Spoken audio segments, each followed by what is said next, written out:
नमस्कार। ज्ञान विविधि चैनल में आपका हार्दिक स्वागत अभिनंदन। आज हम पढ़ेंगे पल्लव वंश एवं चालुक्य वंश। जो फर्स्ट पार्ट है आपका, उसके अंदर ये अंतिम दो वंश है, इसके बाद में एक आएगा चोल वंश। ठीक है, तो इनका दोनों का साथ में अध्ययन करते हैं। सबसे पहले करते हैं पल्लव वंश का। तो पल्लव वंश का कौन संस्थापक था, कैसे वो आया, किस प्रकार राजा ने राज्य किया, ये सारी घटनाक्रम हम देखेंगे। सबसे पहले पल्लव वंश का संस्थापक है, संस्थापक का नाम है विष्णु, और इसकी जो स्थापना है वो होती है 575 ईस्वी के। ठीक है, यह क्यों होता है, कई अभिलेखों में सिंह विष्णु से पहले विष्णु भोग का भी वर्णन मिलता है, लेकिन आपके बुक के अंदर यहाँ सिंह विष्णु के से ही स्टार्ट किया गया है। तो हम सिंह विष्णु से ये टॉपिक शुरू करते हैं। तो प्रथम संस्थापक रहा है सिंह विष्णु। ये विष्णु भगवान के भक्त थे, इन्होंने वराह मंदिर का निर्माण करवाया। ठीक है, वराह मंदिर का निर्माण करवाया है, और ये पराक्रमी शासक थे, इन्होंने अपने वंश को खूब बढ़ाया। जैसे चोल, पांड्य आदि वंशों को हराकर या इनके राजाओं को हराकर इन्होंने अपने पल्लव वंश को आगे बढ़ाया। तो ये पहला है संस्थापक सिंह विष्णु। कब स्थापना हुई है, 575 ईस्वी के अंदर, और इसने बड़ा मंदिर का निर्माण करवाया है, और चोल और पांड्य वंश के शासकों को हराकर ये अपने वंश का स्थापना किए और आगे बढ़ाया। इसके बाद में आता है सेकंड इसी का शासक महेंद्र वर्मा फर्स्ट। कई नाम महेंद्र वर्मा भी मिलता है, लेकिन आपकी बुक में नाम क्या है, महेंद्र वर्मा। तो महेंद्र वर्मा है, ये श्री विष्णु वर्मा के बाद में बनता है, इसका सेकंड शासक या सेकंड उत्तराधिकारी बोल सकते हो आप। महेंद्र वर्मा ने मत विलास प्रहसन नामक एक नाटक की रचना की थी, और ये नाटक हास्य पर आधारित है, और इसने महेंद्र तालाब का भी निर्माण करवाया है। महेंद्र तालाब, ठीक है। मुख्य रूप से दो इनके कार्य, और एक इनका संघर्ष होता है। वातापी जो चालुक्य है उसका शासक है पुलकेशन द्वितीय, उनके साथ महेंद्र वर्मा का संघर्ष होता है। तो वातापी चालुक्य मैंने आपको बताया था, चालुक्य 3 प्रकार के थे, वातापी, वेंगी और कल्याण चालुक्य। ठीक है, आगे हम चालुक्य वंश पढ़ेंगे और तीनों का वर्णन देखेंगे। तो वातापी चालुक्य है, उन्हीं का शासक है जिनका नाम है पुलकेशिन सेकंड और महेंद्र वर्मा के बीच में, दोनों के बीच में संघर्ष होता है, और ये पुलकेशिन जो द्वितीय है, जो वातापी चालुक्य वंश का शासक है, वो महेंद्र वर्मा को पराजित कर देता है।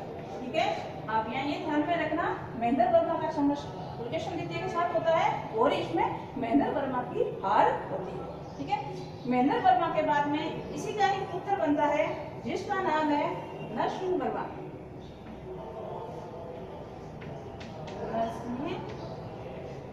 वर्मा फर्स्ट। ये जैसे ही शासक बनता है, बनते ही अपने पिता का बदला लेने के लिए पुलकेशिन द्वितीय है, जो वातापी चालुक्य का शासक बताया मैंने, उस पर आक्रमण करता है। कौन, नरसिंह, और पुलकेशिन द्वितीय को हरा देता है। ठीक है ना, यहाँ पराजय किसकी हुई है, पुलकेशिन द्वितीय की, जो वातापी चालुक्य वंश का शासक था। ठीक है, और नरसिंह वर्मा पुलकेशिन द्वितीय को हराकर वातापी कोंड की उपाधि धारण करता है। ये ध्यान में रखना, कई बार पूछ लिया जाता है वातापी कोंड की उपाधि धारण कौन से शासक ने की थी और कब की थी। तो पल्लव वंश का जो थर्ड शासक था, महेंद्र वर्मा का पुत्र नरसिंह वर्मा फर्स्ट, उसने की थी, कब की थी, पुलकेशिन द्वितीय को हराकर वातापी कोंड की उपाधि धारण की। ठीक है, और नरसिंह वर्मा ने 5 रथ मंदिर का निर्माण करवाया है महाबलेश्वर के अंदर। ध्यान में रखना, 5 रत्न मंदिर का निर्माण करवाया, महाबलेश्वर मंदिर। और महाबलेश्वर बसाया किसने था? महेंद्र वर्मा ने, इसके पापा ने, ठीक है। और इसके पिता के बसाए थे, वहां इसने एक 5 रत्न मंदिर का निर्माण करवाया है। और यहाँ कुल कितने मंदिर है? 7 मंदिर बनेगा, ठीक है। ये हो गया। इसके बाद में हम अगला शासक देखें। अगला शासक आता है Mahendra second. Mahendra Verma second. Mahendra Verma second जैसे ही शासन पर अधीन होता है, उसी समय वातापी चालुक्य का शासक होता है, जिसका नाम है विक्रमादित्य फर्स्ट। तो विक्रमादित्य फर्स्ट महेंद्र वर्मा पर आक्रमण करता है और महेंद्र वर्मा को मार देता है। यहाँ ध्यान में रखना, जो चालुक्य वंश का शासक था, वातापी चालुक्य वंश का शासक था विक्रमादित्य, उसने महेंद्र वर्मा को मार दिया, ठीक है। महेंद्र वर्मा के बाद में पल्लव वंश का अगला शासक बनता है परमेश्वर।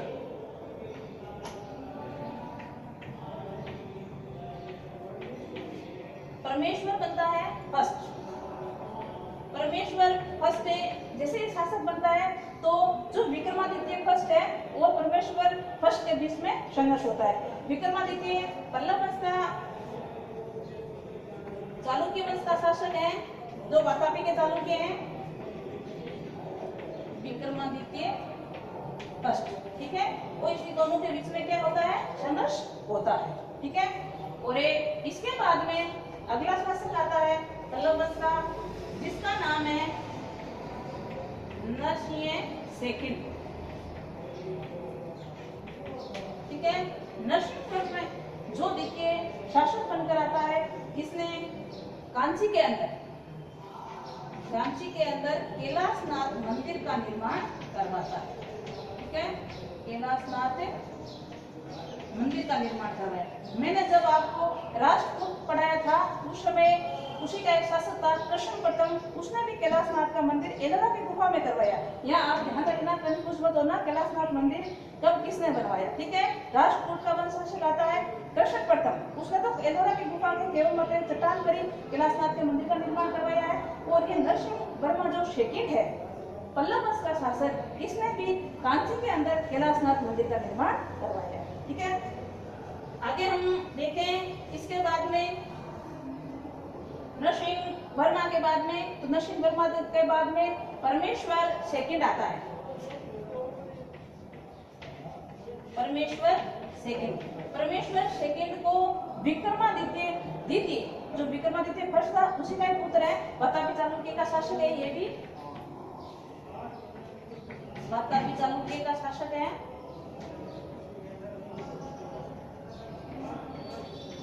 शासक है, नाम क्या है? विक्रमादित्य। यहाँ सेकंड आ गया, इसका पुत्र है, वो फर्स्ट था। ये भी क्या करता है? परमेश्वर सेकंड के साथ संघर्ष करता है ये, और ये परमेश्वर की हत्या कर देता है। यहाँ 2 राजाओं को हत्या हुई है, ये मारा गया है, एक तो महेंद्र सेकंड और एक परमेश्वर सेकंड, ठीक है। परमेश्वर सेकंड की हत्या के बाद पल्लव वंश में विशेष रूप से कोई शासक नहीं बनता। कुछ एक शासक आते हैं जो अति दुर्लभ होते हैं, फिर कमजोर होते हैं। जैसे हम नाम देखें तो नंदी प्रथम और एक नंदी सेकंड आता है, और अंतिम इसका शासक है अपराजित वर्मा। ये अंतिम शासक है पल्लव वंश का, ठीक है। और पल्लव वंश का अंतिम शासक अपराजित है वर्मा, उसको चोल वंश के शासक इसको हरा देते हैं, और इस राज्य पर पूरे पर चोल वंश का कब्जा हो जाता है, और इस प्रकार पल्लव वंश का यहाँ समापन हो जाता है। तो पल्लव वंश का समापन हो गया है। संस्थापक कौन था? श्री विष्णु। कब स्थापना हुई? 575 ईस्वी के अंदर। फिर 600 के अंदर कौन बनता है? महेंद्र प्रथम। और महेंद्र प्रथम के बाद में उसका पुत्र बनता है नरसिंह प्रथम। नरसिंह प्रथम के बाद में परमेश्वर फर्स्ट बनता है। परमेश्वर फर्स्ट के बाद नरसिंह सेकंड आता है, और सेकंड के बाद में परमेश्वर वापस सेकंड आता है। तो इसके बीच में जो विक्रमादित्य था प्रतापी चालुक्य का शासक, वो इसको हत्या कर देता है। उसकी परमेश्वर सेकंड की हत्या के बाद में ज्यादा अच्छा इसके शासक नहीं होते, नंदी फर्स्ट नंदी सेकंड होता है और अंत में इसका शासक होता है जिसका नाम है अपराजिता वर्मा। अपराजिता वर्मा को चोल वंश के शासकों ने पराजित कर दिया था और संपूर्ण पल्लव वंश के शासक पर किसका अधिकार हो गया था? चोल वंश का। इस प्रकार ये पल्लव वंश समाप्त होता है। अब हम इसके दूसरे वंश की ओर देखते हैं, चालुक्य वंश। चालुक्य को मैंने आपको बताया 3 प्रकार के हैं, तो तीनों प्रकार के चालुक्य वंश का आज हम अध्ययन करेंगे। सबसे पहले वातापी चालुक्य देखते हैं। वातापी या बादामी दोनों नाम आते हैं, ध्यान में रखना। कहीं वातापी लिखा मिलेगा आपको और कहीं बादामी, दोनों एक ही है, ठीक है। सबसे पहले वातापी चालुक्य का संस्थापक कौन है वो देखते हैं। संस्थापक है, इसका संस्थापक है पुलकेशिन फर्स्ट।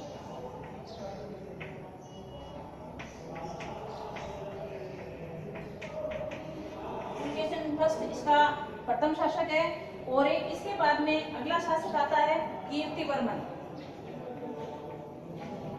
फर्स्ट, ठीक है।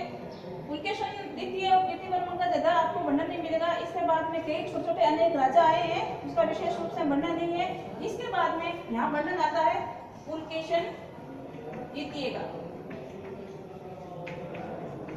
ध्यान में रखना। पुलकेशिन द्वितीय वातापी चालुक्य वंश का सबसे महान शासक था और इसका वर्णन मिलता कहाँ है आपको? ए होल अभिलेखों के अंदर।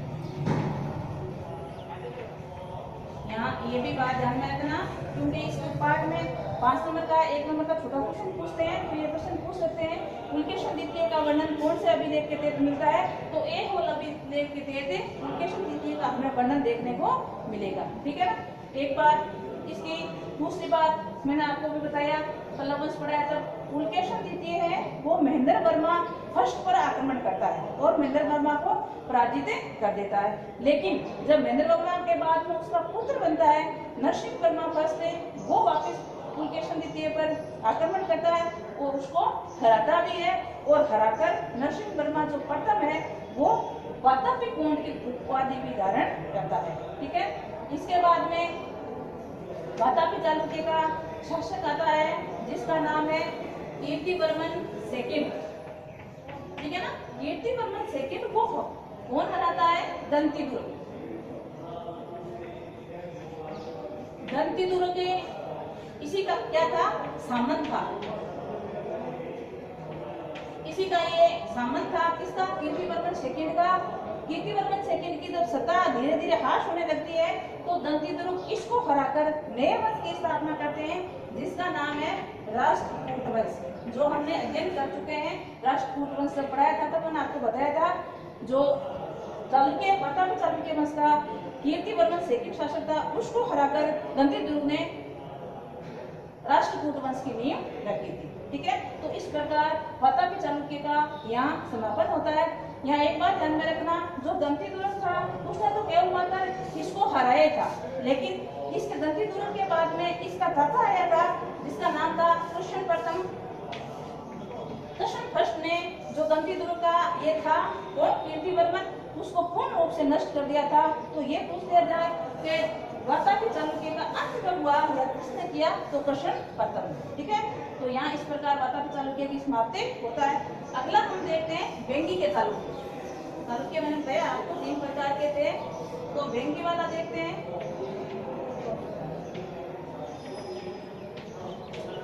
जो वेंगी के चालुक्य है उसकी स्थापना कैसे होती है? जो पुलकेशिन द्वितीय है वातापी चालुक्य वंश का शासक, वो वेंगी कहाँ है?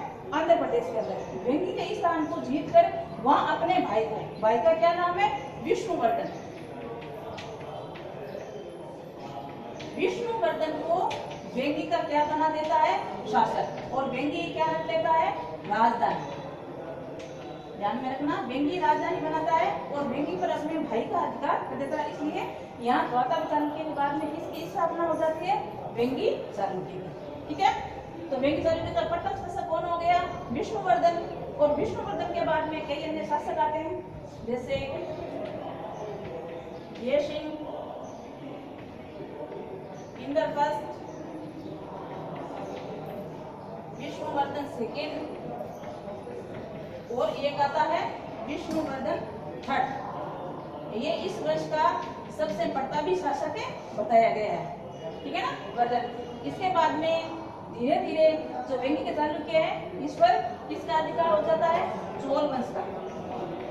और चोल वंश वेंगी के चालुक्य को अपने अधीन कर लेते हैं और इस प्रकार वेंगी के चालुक्य की समाप्ति हो जाता है। अब हम पढ़ते हैं अगला तीसरा कल्याणी के चालुक्य।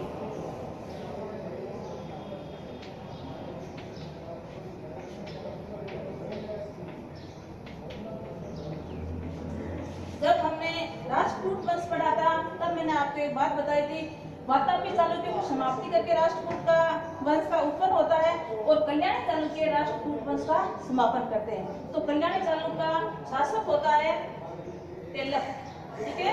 तेलक के द्वारा 973 ईस्वी के अंदर जो राष्ट्रकूट वंश का शासक होता है जिसका नाम है करक सेकंड, ध्यान में रखना कि राष्ट्रकूट वंश का शासक है करक सेकंड को पराजित करके तेलक ने किसकी स्थापना की थी, कल्याणी चालुक्य।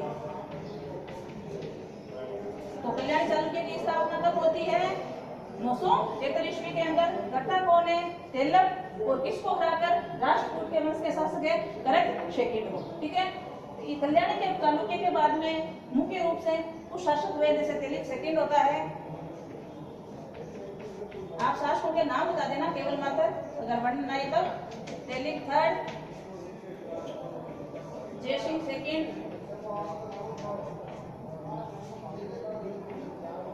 और इंद्र थर्ड,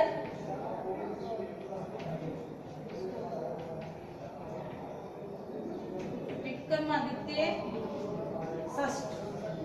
जो विक्रमादित्य षष्ठ आएगा ये इसका महान शासक माना जाता है, प्रतापी शासक। उसके बारे में थोड़ा सा वर्णन है वो देख लेते हैं।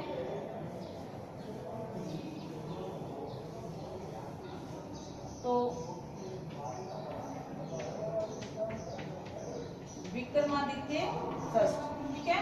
विक्रमादित्य षष्ठ एक महान खुद कवि था और कवियों को संरक्षण भी देता था। इसके दरबार में दो महान कवि देते थे, उनके बारे में वर्णन दिया गया है और कवियों को किताब दी गई है या बताई गई है। तो आपको उसका बारे में जरूर ध्यान रखना है। एक तो रहता था विल्लन, ठीक है, एक रहता था विज्ञानेश्वर। ये दो मुख्य रूप से इसके दरबार में क्या थे, कवि थे। तो विल्लन ने किसकी रचना की है, विक्रमादेव चरित्र, ठीक है। और जो इसने मिताक्षर की रचना की है, जो राजस्थानी काव्य है, ठीक है। ये दो मुख्य रूप से विक्रमादित्य षष्ठ के आपको बाद में ध्यान रखनी है। इसमें दो मुख्य रूप से क्या थे, कवि थे, कवि को संरक्षण देता था और इस कवि की रचना आपको दोनों को बतानी है।